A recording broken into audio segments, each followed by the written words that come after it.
Hi everyone, it is Kim, and today I wanted to talk to you about how to figure out which is your receiving hand or your sensing hand as compared to your sending hand. Now, there's a lot of debate on this. Some say that you absolutely have a receiving hand and a sensing hand and also a sending hand, and others say, no, it doesn't really matter. I think it's different for everybody, and I just want to share some ways in which you can determine for yourself if you have a receiving hand or a sending hand or a sensing hand, just so that you can figure it out for yourself and not listen to what anybody else has to say. So I'm going to give you some tips, okay? So it's important because I'll give you an example why. For me personally, I have a very prominent receiving hand, and it is my left hand. I do not sense any energy with my right hand. I don't send energy with, I don't really even send energy out my hands. I mean, I send energy through my whole body. So for me to determine if I have a sending hand doesn't really matter because I don't send out through my hands. I send through my whole body, through my solar plexus and my heart, and everything comes out all over the place. It doesn't come out through my hands. All right, so for me, I don't really care about that, but I definitely have a much stronger receiving hand where I can actually really feel the energy in my left hand, and that's where I sense all my energy in my left hand. Now they say that those who are right-handed, which is their dominant hand, is actually their left hand is their sensing hand, and their right hand would be their sending hand. So if you're left-handed, it would be the opposite, that if you're left-handed, that would be your dominant hand, so that would be your sending hand, and your receiving hand would be the other hand. The right one would be the receiving hand. Okay. Now, I don't like formulas like that because we're all different. So here are some ways for you to test that theory out for yourself. All right, one thing that's important, very important, to be in the now. Don't be worried about making dinner or picking up the kids or studying for that exam you have. You want to make sure that you're in the now. You have the time, about 15 minutes or so to do some energy sensing tests, okay? Or maybe even a little bit longer. So definitely, drink some water, make sure you're very hydrated and relaxed. Even if you can meditate for a few minutes, that would be awesome, because you really want to be very relaxed and in the now, centered. Be grounded, be present, okay? One thing you always want to do also too is warm up your nadis. You have little chakras in your hands, and you want to warm them up. All right, you want to get them. You see Mr. Miyagi on the Karate Kid, You want to make sure you warm them up for a lot of these exercises. All right, so warm up your nadis. You can clasp your hands together and just sit and see if you can feel one hand pushing the other one. Okay, could take up to a minute or 2 minutes or whatever, but just see, do you have any sensation of one hand wanting to be a little bit more pushy than the other? So if you have one hand that's actually trying to push or lean or tingles or heating up or anything, if you have one hand that's doing that, that would be the more dominant hand. And that would not be your receiving hand, most likely. Again, different for everybody. Just a tip, just something to consider. All right, so that's one method. Another method is to, again, warm up your nadis. Warm them up. And like you're making a chi ball. And slowly bring your hands apart and start pushing. And see if one hand is more pushy than the other. Or does one hand tingle? Or is it hot? Or do you feel any sparks or electricity? The one hand that's doing that would probably be more dominant, which would be your actual sending hand, not your receiving hand. So usually the one that's a little more pushy or has more heat or tingles is your sending hand, not your receiving hand. Again, not always the case. All right, I know I'm going to get comments saying, no, that's not always the case. I know that's not always the case. Just giving suggestions on how you can figure this out for yourself. You can try all these methods and see if they come out the same or come out different, whatever. Another thing you can do is take a point. You want to use a natural point on this, not one that is cut and polished. So use a natural point. The more natural, better. All natural, Some like it rough. I like it rough. So take your rough, natural point and point it at your hand. Point it at one hand. Again, make sure you warmed up your nadis first. You can point it. And if you do this at night, or you do it with a backdrop behind you, some kind of like a white or plain wall or something, or even a black piece of paper or white paper, however you see better, you might actually see the energy coming out. I do this at night and I can see the energy coming out. It's really cool. So you go ahead and you do that, and you see if you have any kind of sensation. Okay, any kind of sensation coming out here. You know, you can go closer if you need to. That might be too far. Go closer. And then test it out on the other hand and see if you have any kind of difference. Do you feel it in one hand more than the other? Try it at different lengths. Okay, so that's another way to do it.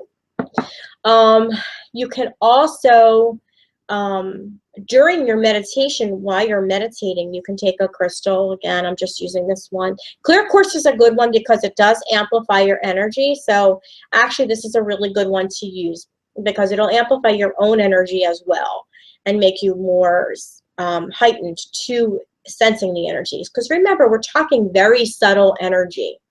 It's hard enough to feel it for some people. So if you use a clear quartz, you're going to amp up the energy, right? So it's a good one to use. Highly recommend a nice clear quartz. So you'll go into a brief meditation. Doesn't have to even, you don't even have to really meditate. Again, you just want to be quiet, still in the now. Take your crystal, sit with it for a few minutes, okay? Make sure it's touching your palm, the palm of your hand, okay? I don't necessarily always feel it on my fingers. So if I have a smaller crystal, it's really hard when it's just like up here. So I always go for the bigger crystals that actually touch my palm. And even the more rough part versus the smoother part, I always make sure that that is touching my palm.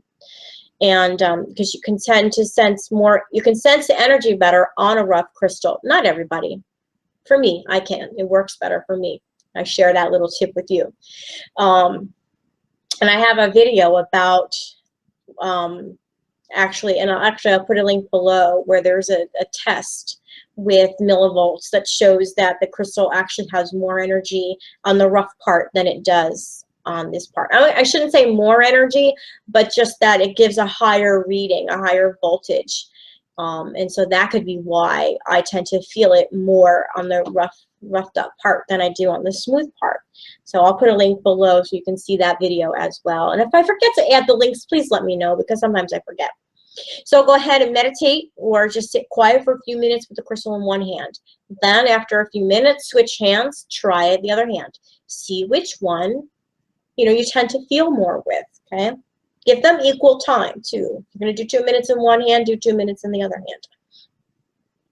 hand. That's another one. Use a pendulum. You can ask your pendulum. Again, link below, how to use a pendulum. You can ask your pendulum a yes or no question. Is my left hand my receiving hand?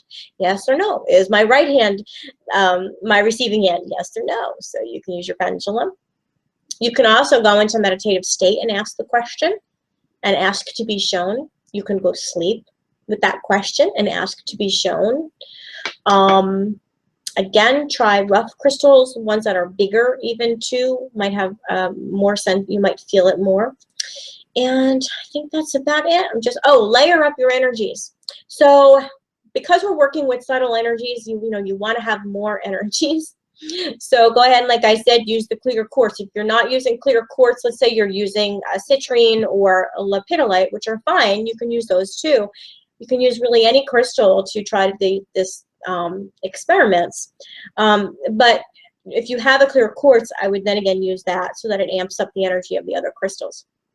So you want to have more layers of energy if you can do that too. So go ahead and use different herbs if you're into that, or colors, or essential oils. Sometimes when I activate my grids, I'll put essential oils on my palms. And actually, I do that a lot when I'm sensing energy. I put essential oils on my palms. So you can go ahead and do that too. You want to have, more energies. You're layering the energies. And one last tip. When you combine your crystals, so if you make a crystal grid and you activate your grid, and you actually put the energy of the crystals all into one big mega powerhouse of energy boost, right? You have a much better chance of actually sensing the energy than you would if you are just using a regular small crystal. So go ahead and create a grid. It doesn't have to be big. And rub your hands together and try it beforehand. So you make a grid, see if you can sense the energy of the crystals. And try both hands. Then go ahead and activate your grid, and I have a link below on how you can create a grid, and it talks about how to activate your grid too. Once you activate your grid, you're combining all the energy and you're making it much more powerful. And we learned this in Ashley Levy's class on how to make crystal grids, and I thought it was so cool because I'd never tried it before, to sense the energy of the crystal grid before activating it versus after activating it, and it is like night and day. It's like somebody turned the switch on. So if you're having a hard time sensing energy, this is a really good way to make a grid, activate it, because you really have a much more powerful energy source to work with. All right, so those are just some tips on how to determine which is your receiving hand and your sensing hand. And it's important to know for your meditation purposes, also for if you are sensing energies and you want to know which crystal you should pick and you want to feel the energy and all that kind of stuff. If you're working on chakras and things of that nature, looking for blockages and things like that, you want to know which hand you actually tend to feel more in. Right, so these are just some ways. I hope that you found this useful. Let me know in the comments below which is your receiving and sensing hand. And thank you so much for watching, as always, guys. Have a blessed day.